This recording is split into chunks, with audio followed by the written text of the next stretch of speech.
All right, it's gonna be juicy. Were there times in your relationship when you almost broke up? That's why I'm checking your phone, because I don't trust you. She's always telling me like how good I am at cleaning, and You are. I feel like that's like a slap in the face. You, Like I felt like they hated me. Hi everyone, welcome back to my channel. So for those new here, hi, my name is Jenny. I'm a family medicine physician and a mom of two. And this is Stan. Hello. So for those new here, if you guys don't know, Stan is the guy behind the scenes. He is the one who stuck with me through med school, through residency, cleans up the house, cooks the food, is the support system. And so we are here to answer some of your guys' questions on Instagram. So we'll see how it goes. All right, it's gonna be juicy. Let's jump into this. So Stan and I met right before I got into med school. So I think this is a good question. Can you talk about trusting your spouse? How do you stop being suspicious of him or her? And is it okay to go through your partner's phone? Yeah, I'm fine with her going through my phone. I try to, like, even when I text my phone, I try to like angle it towards her. That way she kind of knows or whatever, but she doesn't pay attention anyways. I can't see. It's more just awkward, like, you know, because you're just like, why is she checking my phone kind of thing, you know? Like she don't trust me. Yeah, that's why I'm checking your phone, because I don't trust you. Like, obviously there is something wrong there and there's a disconnect there, right? If I'm like, oh, I need to check your phone now because I personally don't feel secure enough in this relationship that I need that form of reassurance. For me, like when you say like, oh yeah, like I try to text and like, you know, angle it towards you, you know, my vision is horrible. Like I can't see shush, you know, like I can't see anything. Like I have to read it up close. And so angling it towards me doesn't do me any good. it's a thought. It's a thought, sure. Sure. But I think that it's really important to have trust in a relationship. It's already hard going through school and focusing your time on studying, exams, upcoming things that I really don't want to stress out about you or your partner like being faithful or not. That's just like another energy thing that I don't have time for. And so that would have been one of the deal breakers for me if I felt like I couldn't trust him. And then what about me? Like, do you think? Oh no, I trust you completely. I don't ever even think about going through her phone or anything like that. So because I don't do anything. Yeah, it's not an issue. All right. I actually encourage her to go out with her girlfriends or whatever, go on trips, but she never does. But you don't worry about like, ooh, she's a doctor, she's meeting other divorced bachelors. But like, aren't you worried about that? Like, oh, she's gonna meet another doctor or something like that. No, I just feel like if you're gonna leave, you're gonna leave. You know, like I would. Oh, he's not gonna even put up a fight. He's just like. Well, yeah, I'll put up a fight, of course, but I just feel confident in our relationship. I mean, I know we have 2 kids together too, so that kind of keeps you here. Wow. Wow. You're stuck. The truth comes out. Locked her up. All right, so the key is trusting your partner, and the only way to do that is probably communication, spending time together, being vulnerable, and being, you know, insecure, telling them your insecurities. All right. How does Stan stay patient with you when you're working or studying? Any tips? Well, I have no choice. Stan is not like a very needy person in general. Like when we met, I was in med school, so I was studying all the time. And then I lived in Washington and you lived in California. Yeah, I would say for me, it helped getting hobbies. Like I golf a lot. I mean, once we had kids, then it was just always the kids. So it wasn't about I guess it's about me being more patient with the kids than with you, right? I mean, I guess this question is more like, oh yeah, how do you, he doesn't want to spend time with me, that's why. So in med school, you know, like when you're studying all the time, you don't have time to spend with your partner, right? But for you, you're like, oh, I just need to text her once a day and that's enough for me. Well, it's because we lived apart, you know, a couple. Yeah, so that would mean that you would want to text me more or want to see me more. But you didn't. I came and saw you like once a month. Okay, comment down below, guys. Is that enough? Once a month from 2 states away, that's pretty good. Oh my God, it's But not even that I didn't far. say it was enough, but I'm just saying that that's a lot still. I think that, the partner or whoever it is that you're dating needs to talk about their expectations and their needs, because it's hard to know what you need as an individual if you don't communicate that like to Right, someone else, right. right? So Stan and I argued about this like a month back or something like that, where he was saying, like he always does the dishes. Like he's like, what did you say?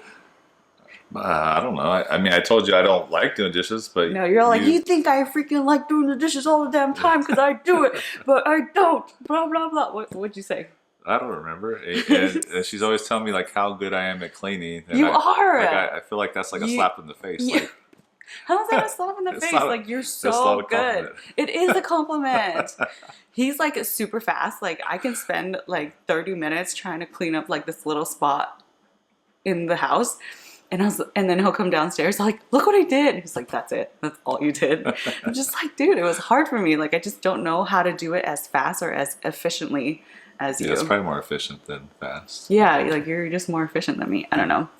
But anyways, we were arguing about like how he was always doing the dishes and he's just like, I hate it. I hate that I feel unappreciated that I always do the dishes no matter what, if I cook or if you cook. So then we talked about it. Yeah. And then I started doing the dishes when you cooked. She did. And then when I cook, you do the dishes now. Yeah. And now that we set up those expectations, we feel more appreciated by 100%. each other. Yeah, for sure. So if you're studying all the time, I say make time or see what your partner's expectations are. If their expectation is that at least talking, FaceTiming for an hour a day, you can definitely make that time for them. If they are important to you, if something is that important to you, then you will make that time for them. Yeah, and for me, as far as I know, this probably goes back a long time, is that I'm just super bad at communicating. And so like I would just say push your significant other to communicate, because honestly it's helped us immensely. Let's see. Next question. Okay. How do you split finances, especially when med school puts you in so much debt? We don't split finances. Everything's together. Everything's always been together, so ever since we've been married. But before that, I just felt like I would just pay for most of everything. Well, because you were working. Yeah. And I had school loans. But now it's all split, and I feel like we're completely fine with that. What's mine is yours, and what's yours is mine. Okay. Does being from different cultures cause a lot of problems, especially raising kids? I didn't think it caused problems raising the kids. As far as before we had kids, yeah, her parents, I felt like they hated me. And it wasn't, I didn't feel like it was because of the person. I didn't feel like it was because of the person Yes, it was. It wasn't like my personality. I didn't feel like it was because of my personality. Before your mom knew that I was your boyfriend, yeah, she was super, super nice to me, and she thought like, oh yeah, he's just your buddy, That's the Asian culture, though. As soon as she found out that I was her boyfriend, she wouldn't let me in the house. I feel like that's Asian culture, though. It's just like, I feel like, as Asian people, we're very protective, especially of our family. My mom personally wanted me to date someone within my own race, like my own ethnicity. It was easier because they spoke Vietnamese or they know our traditions, like the little nuances and things. And it's just like those little traditions that I wish I was able to carry on with our kids, but we don't because of me. Yes, because of you. But you can learn. Yeah, I'm open to it. That's a lie also, because you bought Rosetta Stone when you started dating me and you're like, I'm gonna learn Vietnamese, I'm gonna talk to our kids in Vietnamese, and then right after we got married, I'm just like, where's that Rosetta Stone? Yeah. No comment. Were there times in your relationship when you almost broke up? Yes, certainly. When? My probably fondest memory is whenever we were on our way to Coachella, after we dropped off the kids and we wanted to kill each other, and she said she wanted a divorce. What? I don't remember this. I don't even Yeah, remember what we were fighting about. there's always stuff that's underlying.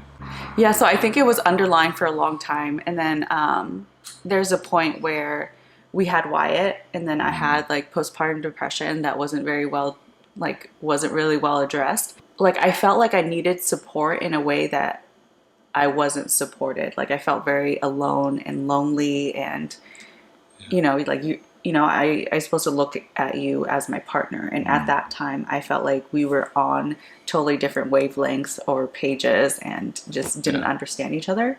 You want to tell them like how we got back to a better place or in a good place? I would say it was a lot of work, and more so for her. Like she put in a lot of work and to push me to get out of my comfort zone, I guess, and just to start communicating a lot more. Yeah. Just talking about our needs and our wants, like to be vulnerable. Like, this, what you do makes me feel this. When you look at your phone and smirk, even though it's unintentional, it makes me feel insecure. And because I feel insecure because I've been cheated on multiple times in the past, like being in that vulnerable space with them and then coming up with solutions together. And same with me. Like if something bothers me, before I would have never mentioned it ever. Like I would just like whatever. It's just something small. But now it's like I feel like it's so much easier for me to address something really fast, whether it's that at that point or whether it's that night. Or I'm just like, why were you? What was your problem yesterday? Or just it's just so much easier. Than before I was like, if I say something, it's just gonna cause this big old fight, and I just don't want to do it. I don't, I just it's uncomfortable, and there's no point in it because it was something small, and that's the way that's the way I think, and I would think that's a way a lot of people probably take it, and hence the reason they don't like to communicate. All right. Let's see. How do you keep the spark alive after kids? Date nights, and just when they go to bed, you just take advantage of all the time you have together, and there's not a lot of it with two kids, but like alone time, I should say. Yeah, so we suck at that. So don't ask us about being romantic for each other because we're not. Like yesterday, I asked Dan, I was like, "So what are we doing for Valentine's Day?" And what did you say? I said, it's gonna snow. It's gonna snow. We can't go anywhere. That's what I said. So for Stan, I think it's totally different because he likes to do extravagant things. Like he took me to Hawaii, to Jamaica. We went to Vietnam together. And so we did big travel things. He loves to take me to sushi dinners, expensive restaurants. But for me, like I can do like little things at home, a candlelit dinner, or like we cook with each other or play games together. We remember when we played with Wyatt's matching cards, like those little animals that Min gave him for his birthday. It's like those cards, and then you flip them over and you match it. Like that was probably one of like my most recent like favorite memories of us like hanging out together. Like it was so fun. Like so for me, those are that's right. Yeah, I remember that now. It was hilarious, right? Yeah, It was really fun. You lost. It was. So like I feel like those are the times that are really fond memories for me. So even like doing the little things are super special. I guess the other question was like, how do you find intimate time together after having two kids, especially now with quarantine and they're home all the time? Yeah, it's just when they go to bed. Naps or bed, you got to take advantage of your time. So regimented naps, so you know when they're gonna go to sleep. Send them to school if you can. Get a soccer mom car, so then you don't have to get them. The intimacy. So then you can go on a drive and have sex in your car. Yeah. I don't necessarily approve of this part. He's turning so red. You're like the color of my shirt. That's pink. Yeah, it's so pink. All right, everyone. I hope you guys enjoyed this video. Give this video a thumbs up for this guy so that he can come to more videos. No, thank you. Leave your comments down below. Let me know if you guys have any more questions about a successful relationship with anybody, even in medicine. I told you guys that I wanted to film this and upload it for my mental health vlogmas because I think it's so important to have a trusting, loving, and supportive partner. I think building that and fostering that will also help with your own mental health. So that being said, thank you guys all for watching. Subscribe if you haven't already, and we'll see you next week. Peace. Bye.